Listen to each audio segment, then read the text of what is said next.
جاری ہے UAE کے اندر کاپ سمٹ، اور اس سمٹ کے اندر 70,000 ڈیلیگیٹ شریک ہیں، جس میں زمین کو جو خطرات لاحق ہیں ماحولیاتی تبدیلیوں سے، فوسل فیولز یعنی کہ آئل جس میں ڈیزل اور پیٹرول شامل ہے، اور قدرتی گیس شامل ہے، ان کو برن کرنے سے پروڈکشن کے لیے جو کمپنیز یوز کرتی ہیں، وہ برن کرنے سے جب اس کی کاربن ڈائی آکسائڈ کی ایمیشن ہوتی ہے، اس کاربن ڈائی آکسائڈ کی ایمیشن سے زمین کا درجہ حرارت بڑھ رہا ہے۔ یہ ہے سائنس اس کے پیچھے۔ اب یہ کہا جا رہا ہے اس کانفرنس کے اندر کہ کس طرح اس کی کاربن ڈائی آکسائڈ کی ایمیشن کو کم کیا جائے، کس طرح سے انحصار کم کیا جائے، اور ایجنڈا یہ ہے کہ ایسے سورسز یوز کیے جائیں انرجی کے جس کے ذریعے سے یہ کاربن ڈائی آکسائڈ کم پیدا ہو۔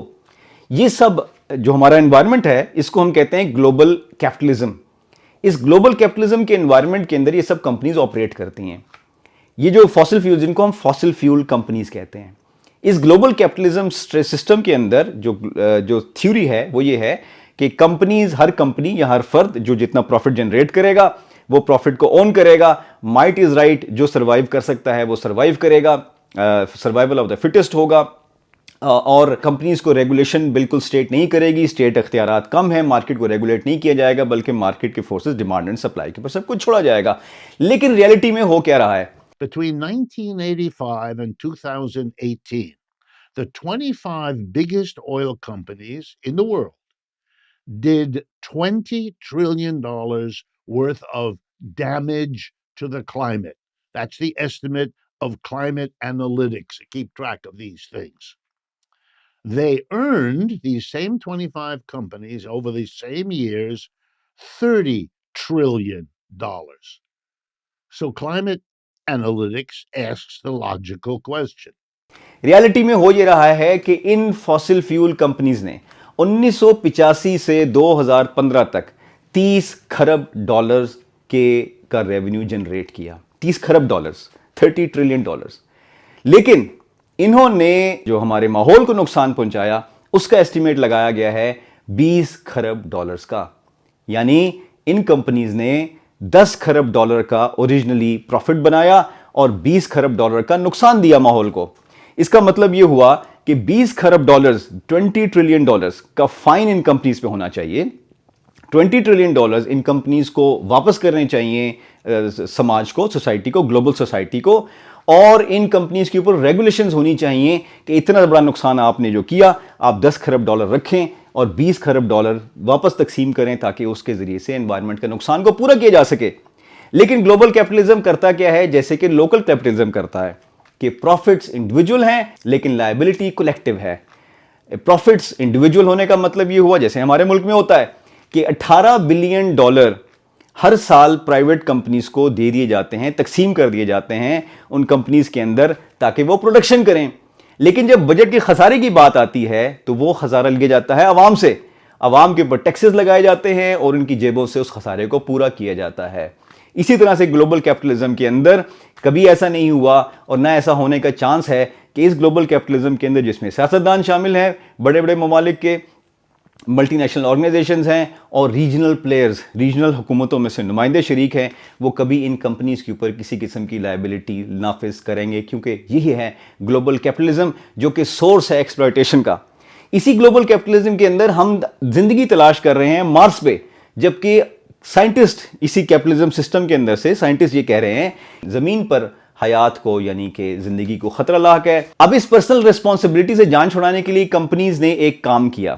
کمپنیز نے کام یہ کیا کہ پرسنل لائبلٹی کو شفٹ کرنا شروع کر دیا لوگوں کے اوپر، اور لوگوں کو باور یہ کرانا شروع کر دیا کہ آپ ریسائیکل کریں، آپ ریسپانسبلٹی کا مظاہرہ کریں، آپ ایسی چیزیں استعمال کریں کہ جو ریسائیکلیبل ہوں، پلاسٹک کا استعمال کم کریں، شاپنگ بیگ کا استعمال کم کریں، کیونکہ یہ وہ چیزیں ہیں، اور درخت لگائیے، یہ وہ چیزیں ہیں جو پرسنل ریسپانسبلٹی میں آتی ہیں۔ لیکن 70% ایمیشن صرف 100 کمپنیز، 70% ایمیشن کی ذمہ دار صرف 100 کمپنیز ہیں دنیا میں۔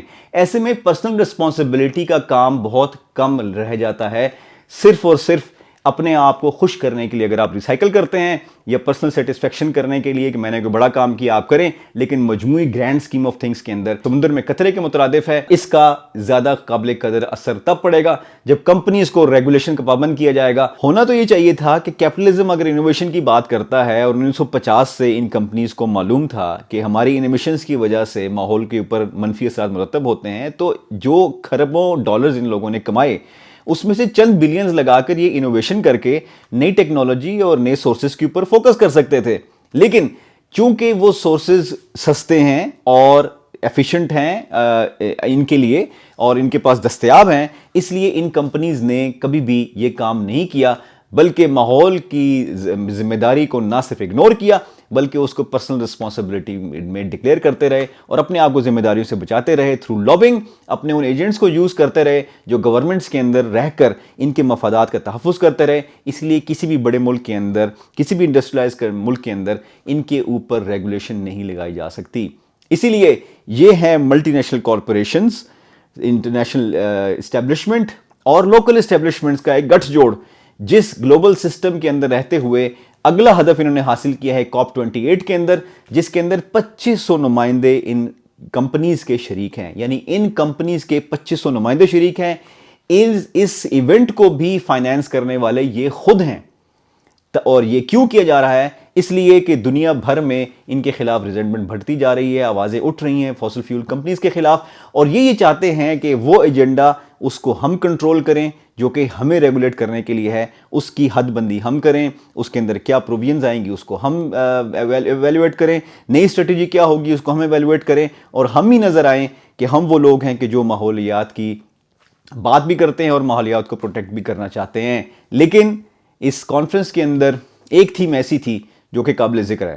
Decolonization and an indigenous just transition away from systems of یہ تھیم تھی ڈی کالونائزیشن کی, کہ اب ضرورت اس چیز کی ہے کہ اس گلوبل کیپٹلسٹ سسٹم نے انسانی زندگی کو, انسانی سماج کو یہاں تک پہنچا دیا ہے کہ اس کی ایگزسٹنس, اس کا وجود خطرے میں پڑ چکا ہے.